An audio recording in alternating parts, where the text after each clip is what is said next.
Hello and welcome to the Dr. Fitz Show. I am Dr. Fitz, and today we are talking about not just physical therapy, but building muscle and the fact that you do not need to go to a doctor to speak to Flo Rida. So yes, I did just call her Flo Rida. Actually, it's Florencia Rider, but she goes by Flo and her last name is Rider, and I can't make that up. Florencia, it's nice to have you here today. Thank Thanks you for and having welcome me. to the Dr. Fitz Show. Thank you. Absolutely. So today we're going to talk all things physical therapy, muscle strength, muscle building, prevention of terrible things like ACL injuries, because you and I both have had ACL reconstruction and we want to prevent people from getting that kind of stuff. We also want to give them the tools so that they can be their healthiest and happiest. And you and I both know that you can't do that without muscle, right? Absolutely. So can you give my audience a little bit of information about who you are and what you do? Yeah, my name's Florencia Rider, Flo Rida. I have been a physical therapist for over 11 years, um, primarily in the orthopedic world.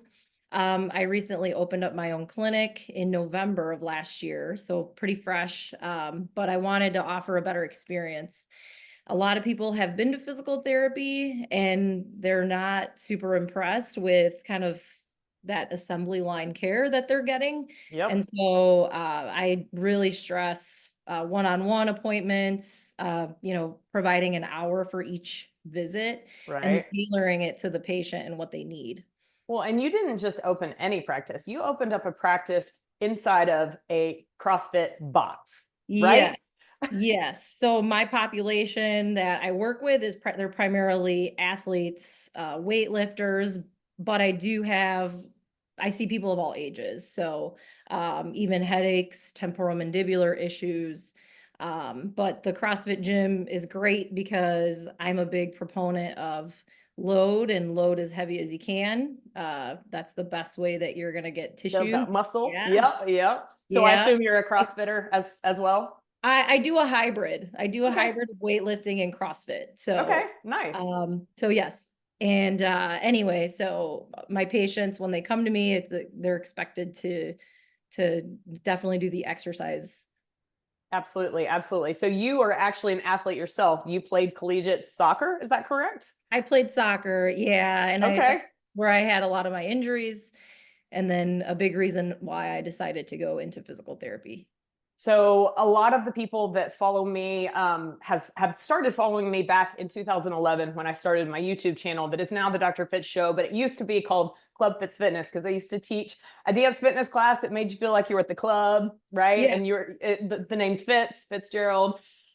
A lot of those people watched me go through one of the most trying times. When I was 35, I was at the end of a class and literally stepped on the edge of a stage, fell off the stage, and tore my ACL. Now, you said you tore your ACL at 16, which is kind of standard age for the ACL injury because when it happens to someone old, and yes, my orthopedic surgeon told me I was old at the time, he gave me two options to do basically a graft or take tissue from my own body because I was healthier than the average 35-year-old. So I opted to have him take my own tissue, my hamstring, and redo my ACL. So you've had three ACL surgeries, correct?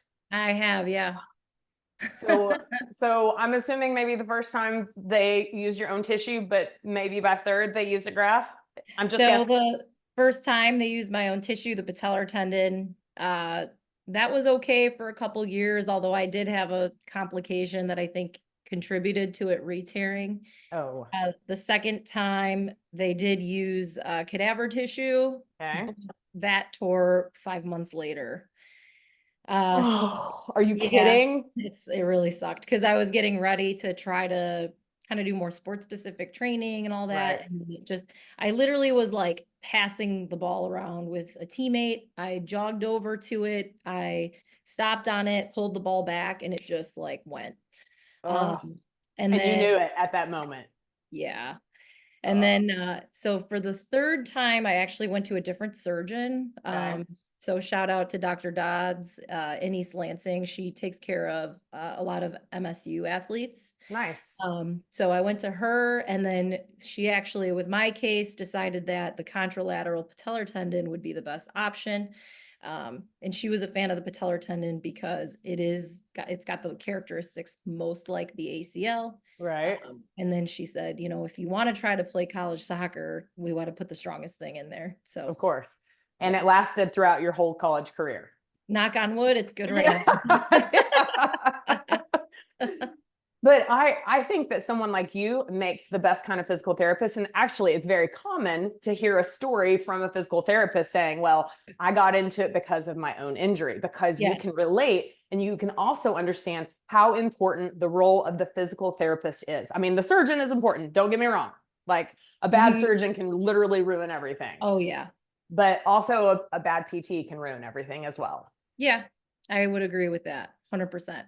So first of all, I do, before we start getting into some of the details of what you do and how you do things different, you talked about some legislation that had changed in 2018. Yeah, a lot of people don't know about this, but in 2018, legislation was passed that allows direct access. So what that means is people can come directly to a physical therapist. Most insurances are okay with it. Some are not, so you have to kind of look and see. But it kind of cuts out that middleman of having to go to your primary care doc or an ortho doc and then sitting on an injury for 3-4 weeks before you get in, because we know that the quicker that we treat an injury, that the quicker it resolves itself. And so that's unfortunately what I would see a lot of. But now in my practice, I am able to get patients in really quick, especially those CrossFitters. And it's good and bad for business because it's good. I get them in quick and I get them better, but I don't see them for very long, Right. which is ultimately my goal. I don't want to have to see somebody forever. No. But yeah, it's great. And a lot of people just don't know that. Right. Well, I was telling you before we started recording, I actually didn't know this piece of legislation as well, as because I can't tell you how many of my patients, because I require all of my patients, but more specifically my weight loss patients, because we cannot lose muscle. And you probably know people that are on GLP-1 agonists and do it the wrong way. They're losing a lot of muscle on their weight loss journey. And Yeah. so my patients know, like, if they're not going to do their aspect of the non-negotiables, I fire them. I don't want their bad outcome to be associated with my name. So Yeah. they all have to weight train. And I've had quite a few patients, because weight training is not, something that has become normal habit in their life. So they injure themselves in the process. And I've told them, look, you need to work with a physical therapist, because a lot of people don't know, but physical therapists oftentimes have as much or more experience as the certified personal trainer. Am I Yeah, I correct? would agree with that. Yeah, absolutely. And it's so important to build that muscle. And especially as we get into older age, there's nothing more important than getting as strong as you can get. So you have a few. Well, first of all, you're located in South Naperville, correct? And the name of your business is, tell Body me again. mechanics, body Body mechanics, physical therapy. Body Mechanics Physical Therapy, and you're located. What's the name of the CrossFit box that you're at? It is South Naperville Strength CrossFit Resurgence. Okay, that's a big It's a handful big of a name. name. Yeah. So they do CrossFit primarily, but they Okay. also just because they want to be able to evolve kind of with the trends too. Totally. It was really popular 10-15 years ago, and then it kind of got a bad rap, unfortunately, for a few reasons. But they also offer open gym and boot camp classes and all that. So Okay. they kind of have a couple things going on. So Nice, nice. So yeah. you have a few kind of patients that can come see you. First of all, the only kind of health insurance that you take is Blue Cross Blue Shield, but a lot of your patients are cash pay. And Yes. I 100% believe that people value what they pay for. Yeah. And even though health insurance is not free, a lot of people will treat medical providers that their health insurance is paying for kind of like it is for free. Yeah. And that's what one of the biggest changes that I've seen after leaving the typical allopathic medical world, where everyone's, health insurance. And now Laura Marmed is just a cash pay business. And it's Yeah. funny, I've hired 2 new nurse practitioners who came from that world, and they're like, all of your patients are like motivated and they're like doing what you ask them to. And I'm like, yeah, that's Yeah. the difference, because when you invest in yourself, most likely you're going to have a better outcome, The right? outcomes are better, honestly, 100%. Yeah. When people are willing to put the time in and the money and all that, then the outcomes are always better. So you work with not just people that are dealing with injuries, but I love one thing that you said before we hit record was you like to work with people preventative. Can we I talk a little do. bit more about that? Yeah, so I think it's a space we haven't occupied yet, probably because insurance has never covered it. Right, right. But I am getting involved with the Naperville Fire Department and Oh, starting, nice. yeah. So Okay. starting to work on giving them some preventative exercises and Okay. information and just being a resource for them. Okay. So that starts at the end of this week.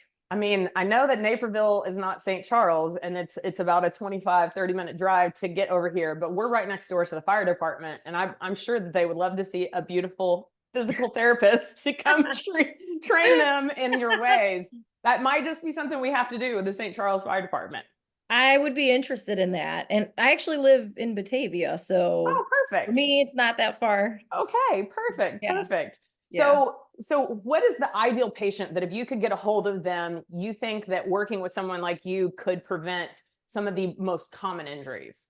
So I think like getting into athletes, high school athletes, people that are in jobs like first responders, Yeah. or laborers, people that are in kind of heavier, more difficult They need professions. to use their body It's to perform. yeah, it's almost inevitable that there's injuries. I mean, they almost expect it. And you can't prevent everything, of course, in those, it's a lot of those situations can be unpredictable and whatnot. But if we focus on the things that are in control and, hopefully that would minimize risk and minimize injury. Right.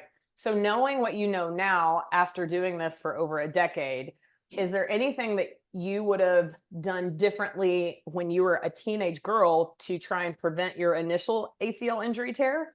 Yeah, I mean, I think some of it's out of our control as far as like Totally. being female, hormones, Hormones. Yep. but at least knowing like, we're more prone to the muscular imbalances. We tend to have stronger quads and posterior chain. Yep. So I would have done more posterior chain strengthening and I would have hit it harder. But when I was in high school, we didn't really lift a whole lot. I mean, a Mm-mm. lot of it was a lot of repetitive running and plyometrics, which I love plyometrics. Don't get me Ugh. wrong. I, I You and I love differ on that one. it. I'm a fan, but yeah, it can't be the only thing that you do. Yeah. And I think they're doing a better job now because I have seen, my kids that are coming in from high school, like they are kind of trying to emphasize weightlifting a little bit more. Um, Nice.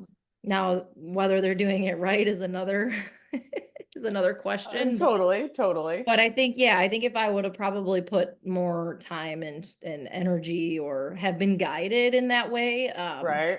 I would hope that it maybe wouldn't have happened in the first place.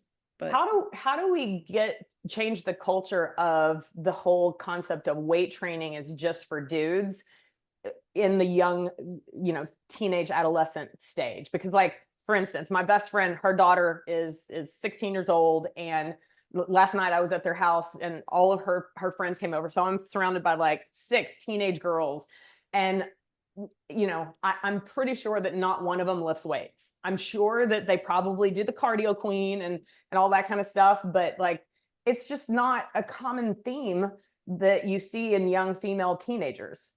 Am I correct? you're right. You're absolutely right. It's a How do we change that? most of the time it's the football players Mm-hmm. that do it, and they're the only ones. I don't know if it takes maybe in school emphasizing it a little bit more. I mean, every school has weight rooms. There's an aesthetic benefit to doing it. And Yep. I mean, I feel like what could motivate a teenage girl more than that? Right. Totally. So, Totally. but that's a So tough one. so knowing my injury pattern and knowing how I injured my ACL at 35, almost 36, would it be the same advice if I could have worked with someone like you before? Do you think that the strength of my posterior change could have prevented that? How how Or how tall was the stage you were on? it was like 3 feet tall. Okay, yeah, that's hard to say because that's a big impact. So Yeah. so the thing that female athletes usually struggle with Yeah. is the non-contact ACLs. Yeah. So those are the major ones that I think we can be more preventative about, or try to be more preventative about. It's hard when you have an impact like that to really say, or Right. if you get, if a kid gets tackled from the side or the ski twists, those are things out of our control that we can't control those forces. So if you have a parent of a young athlete that's listening to this and they are like, I want my kid to play at collegiate level and then maybe beyond, do you think that working with someone like you might be a great preventative strategy? Yeah, absolutely. Absolutely. And then also like just jumping from high school to college level, it's just a whole different level. So Right. just even preparing them for that. Like I feel like I wasn't fully prepared going into college soccer.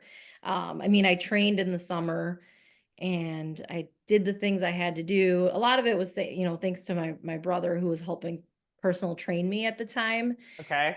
I feel like I could have been way more ready for that. Okay. So tell me about some of your personal success stories with some of your patients. Okay, so recently he's actually a coworker of mine, Okay. and well, old coworker, I'll say. Okay. And his son is going into his freshman year of college and he's going to Yeah. play soccer. Okay. His son had been kind of struggling with back pain for a couple years. Okay. And it was kind of one of those things like it would get worse when he would play and then it would kind of get better. So he didn't really do anything about it for a long time. And then it got to the point where his pain was like 7, 8, 9 out of 10 when he would play. It was affecting his level of play. Of And course. yeah.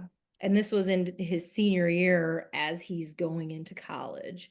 Oh, So anyway, so I start seeing him, I think in June of this year. So I'm like, okay, we've got like six weeks to get you better. right. We had this for like 2 years. Yeah. No pressure, right? So No. actually it went fantastic. So I think a big thing that I'm gonna toot my own horn. I'm pretty good at finding the source of the issue in the person, Yep. where I think maybe that doesn't always happen. Yep. And that's how I get good results too, is just finding the source, attacking that. Um, and How then often do you incorporate acupuncture and cupping? Because I know that you said that you utilize that in your practice as well. quite a bit, unless the patient is like, I don't like needles, don't touch me with those things. Okay, fair, fair. Who introduced you to acupuncture? I'm always curious about this because that's not typical Western medicine. Right. So it started kind of going mainstream in physical therapy Okay, back in, so it was weird because I think it was back in 2013 or 2014, legislation passed that said that we could do it. okay, Then I know there was a little bit of pushback from of acupuncturists. course, They didn't want us in their space, which I of understand. course. Right. And then it wasn't allowed, and then it came back again, and there was a coworker of mine at the time that had gotten certification for Okay, it. okay, And I was just really intrigued by it because I had heard, it helps kind of speed up results. for sure. And so I got my certification in 2018. And I've been doing it since. And if you apply it correctly, it's Yeah. literally the closest thing to a magic wand. I mean, there is no magic Nice. wand. There is no magic wand, No, but you it's because you close. have to put in the work as well. You do. But it is like the one thing where somebody comes in and they can't raise their shoulder up overhead. we'll do a little manual work, a little needling, and then all of a sudden they're like, holy cow, I can lift my arm Nice. up overhead. Yeah, Nice. because it immediately desensitizes the tissue, brings blood flow. So what about the magic wand helping this 44-year-old female grow some freaking glutes? Will acupuncture help me at all? Oh yeah. So if you're doing tempo, Okay. uh, Explain to the listeners what you're talking about. I know what you're talking about, but the listeners might so not. tempo is emphasis on like the eccentric portion, just kind of slowing things down. Which is so Um, hard. yeah, it is. It is. I know I even struggle with it. I'm like, I'm doing it and I'm like in my head, I'm like, I know I'm counting too fast. Like, Totally. I literally use one Mississippi, two Mississippi. I literally say it like that. So I make sure that yeah, I'm slowing down. absolutely. I'm a big fan of deadlifts, straight leg and traditional. I don't know how you Okay. feel about those. I love them. Okay. I'm thinking I might want to just come out, and I think this would be actually fun to do because doing this Dr. Fitz show with local business owners and like-minded people has introduced me to people. I would have never met you, right? I Yeah. mean, you and I did not know each other before this morning, right? Yep. But I think it would kind of be fun for me to go out to, these businesses and have an opportunity for you to, show your skills on someone like me and show like, okay, because I've been lifting weights since I was 16, but apparently I don't know how to grow my glutes. So We could definitely talk about that and just see if wonderful. any tweaks. Yeah. Okay. Okay. I love it. I love it. So about what percent of your patients do you utilize acupuncture? Probably at least 90%. Oh, wow. That many. That's Yeah. impressive. I Yeah. have to tell you my own personal story about acupuncture because, I was in med school from 2001 to 2005. And that was very much, acupuncture was still very woo woo. Like that was only something that those kind of people did. So Hmm. I definitely did not have any knowledge about it, but I definitely didn't respect it. Right. And Yeah. so I am in my third year of my residency. So you go to med school, you get your MD, and then you do your residency. So I'm in my third year of my anesthesia residency, third of four, and I'm doing a pediatric anesthesia rotation at one of the private hospitals. And so my attending has been a pediatric anesthesiologist forever. And we walk up to this patient who is about to have, I think it's like surgery number like 23 or 24, has terrible scoliosis and was getting titanium ribs. Okay. And we walk up to the patient, and the mom of the patient immediately, protective mama bear, is like, ask my attending, do you do acupuncture? And I was kind of thrown off. And then I was even more thrown off by his answer. He's like, I do. And she goes, okay, good. Because that's the only way that he does not have severe post-op nausea vomiting from anesthesia.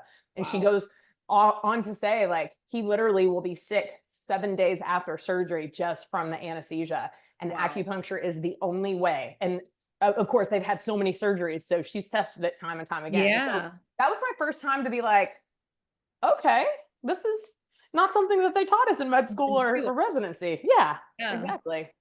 So, Absolutely. so you use it 90% of your patient. What about cupping? Cupping, probably 30 to 50%. It just depends. I love using it on scar adhesions. Okay. So, so I'm a big fan of, so I don't do pelvic floor physical therapy, but I can see postpartum as long as it's not associated with like any pelvic floor dysfunction. But like Okay. a lot of mamas, like 1 or 2 years after C-section, start to have low back pain. And Yep. then, getting into their history, and I'm like, okay, what was your birth like? Mm-hmm. And they tell me, oh, I had a C-section. And then I said, okay, does your scar bother you? Is it like, can you, like, they'll tell me, like, I can barely even stand to have my underwear touch my scar. Oh, And then they have a hypersensitive scar. okay. And then that's a really good thing to do, like needling and cupping on for that Okay. scar tissue How mobility. many how many treatments or visits to you does it take before they start having a change in how sensitive that is? I notice between 2 to 4, Okay. depending on how bad it is. All right. I've had cupping done a few times. I just like how the little circles. I know that sounds dumb, but like, look what I got. Yeah, I know it's kind of like war wounds. Totally, totally, 100%.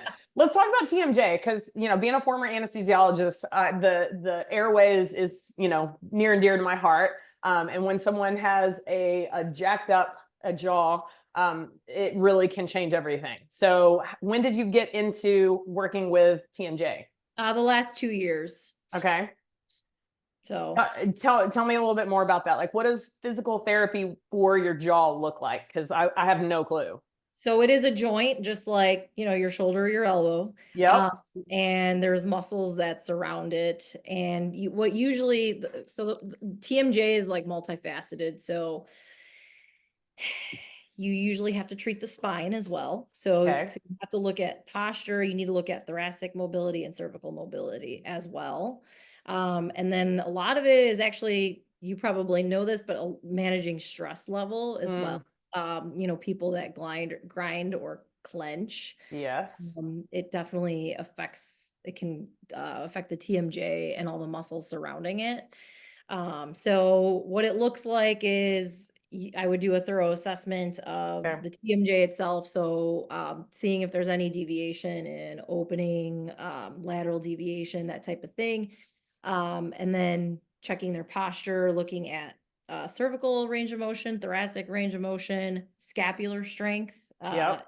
body strength is a big one too. And then talking about kind of their stress management and all that and getting Mm-hmm. into that. And then if Mm-hmm. there is an issue there, I refer obviously to another Yeah. professional. But but yeah, that includes it's a lot of manual work to spine. You can do manual work and internal release to like the Right. pterygoid muscles in the jaw, and then even needling to the face, which a lot of people are like, "You're gonna dry needle my face?" It's like, yeah, You're like, yes, I can. yeah, yeah, That I needed you. So one of my most stressful days as an anesthesiologist was this one morning where this man was having a total hip replacement. hmm And as you know, you have to be NPO after midnight, which means nothing to eat or drink after midnight. And you yeah, really need a minimum 8 hours before you put them to sleep because you're at risk for what we call aspiration pneumonia. That's yeah. basically big word for the stuff on your stomach coming up from the esophagus, getting into the lungs, and that literally can kill a patient, right? So this patient said he was NPO, way beyond, way before midnight. And Yeah. at the very end of the case, he started to aspirate Oh, full, literally chunks of meat. oh, And he started, we almost had to code him. I thought I was going to lose him. Like his pulse ox went down to like 20%. And I mean, my jaw, like I was clenching my jaw. We saved him. And I ended up visiting him the next day in the ICU and finding out that he ate steak and eggs at 3 a.m. that morning and lied. gosh, I know, why? I can't make it up, but I literally had a Charlie horse in my masseter, and the left side of my face swelled up. It Oh my was it goodness. was so painful. I've never had TMJ issues, but like all of my stress was in my jaw. Yeah. I could have used someone like you, and I would have definitely done acupuncture at that point. Did Was it lock? Were you like, did you have it? difficulty opening it? I Yeah. did. Yeah. But of Lockjaw. course, I was just trying to save the dude's life at the time. So, Right, like, right, exactly. But yeah, well, that's a good example of how you can see just a major stressful event like that. major. Yeah. And then just people who, if they just have chronic anxiety, it's just over time, it kind of builds up and it's, So someone that has had problems with TMJ and it really hasn't had a whole lot of resolution, some coming to a physical therapist like you might not be, it's kind of outside of the box, or at least I wouldn't think, let's go to a physical therapist for this.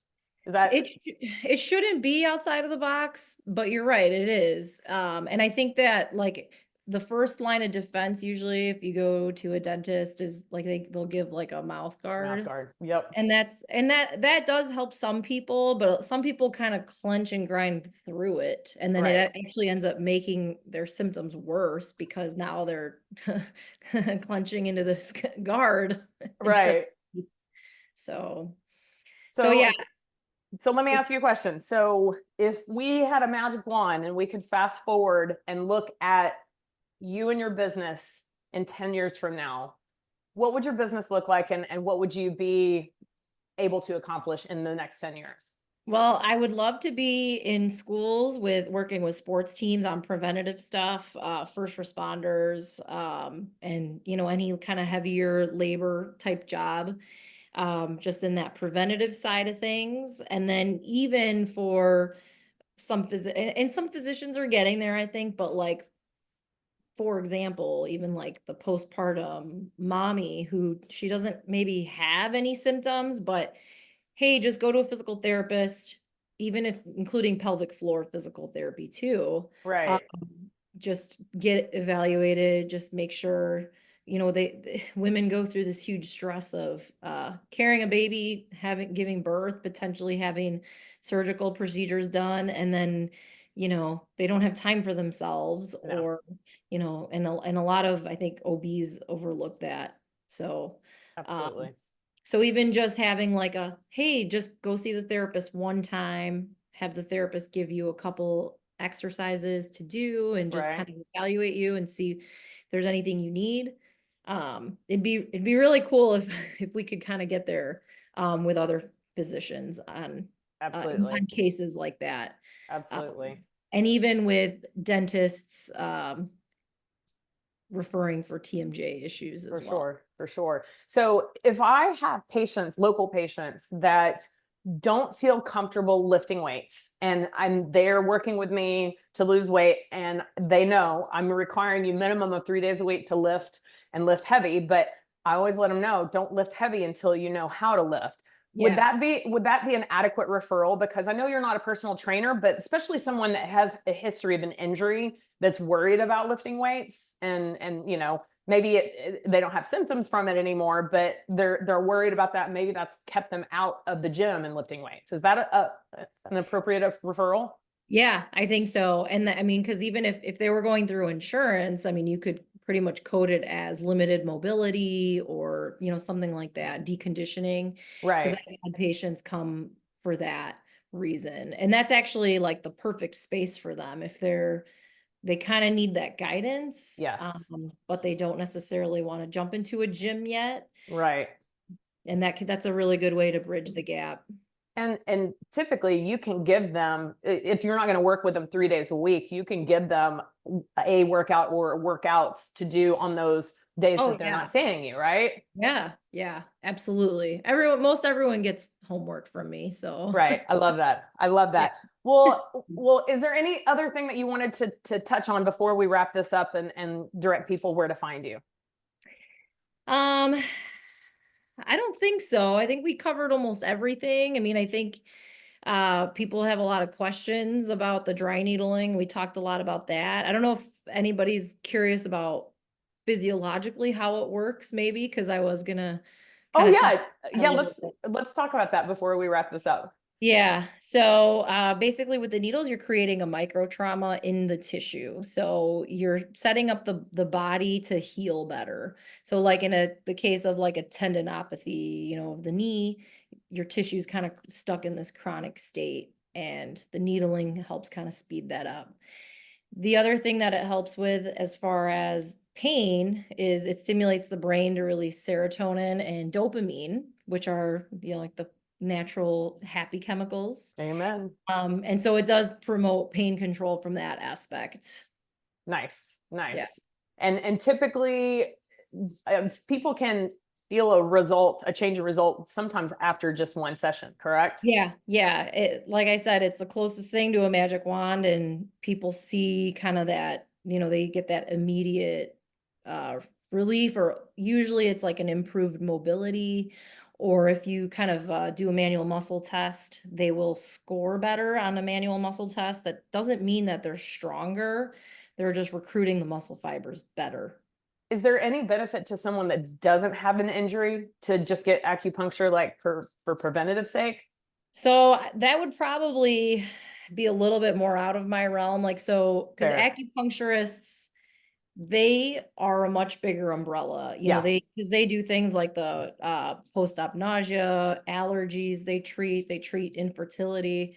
our scope is mainly musculoskeletal. Makes sense. Um, I think if somebody were to come in to me and they didn't have any pain, but say Yeah. I manually muscle tested like their hip, their glute med, and Yeah. it felt like it was, oh, this is much weaker than the other side. If I needled the glute med, it would probably test better. So like in that case, yeah, Okay. but I'm always kind of So hesitant. So when I come out to you, we're going to do acupuncture to help me grow my glutes. We're going Yeah. to address my knee and my elbow. Sound Yep. good? That's perfect. Awesome. Awesome. All right. Well, tell my audience where they can find you. So I'm located at in South Naperville off of 59 and 111th inside the CrossFit gym, CrossFit Resurgence. And I'm right off of 111th Street, west of 50. Okay. So Do you have any social media handles that they should follow and I what to expect? do at Body Mechanics underscore PT, Okay. my Sweet. Instagram. So, Okay. and then I do Excellent. have a Facebook as well. It's Body Mechanics Physical Therapy.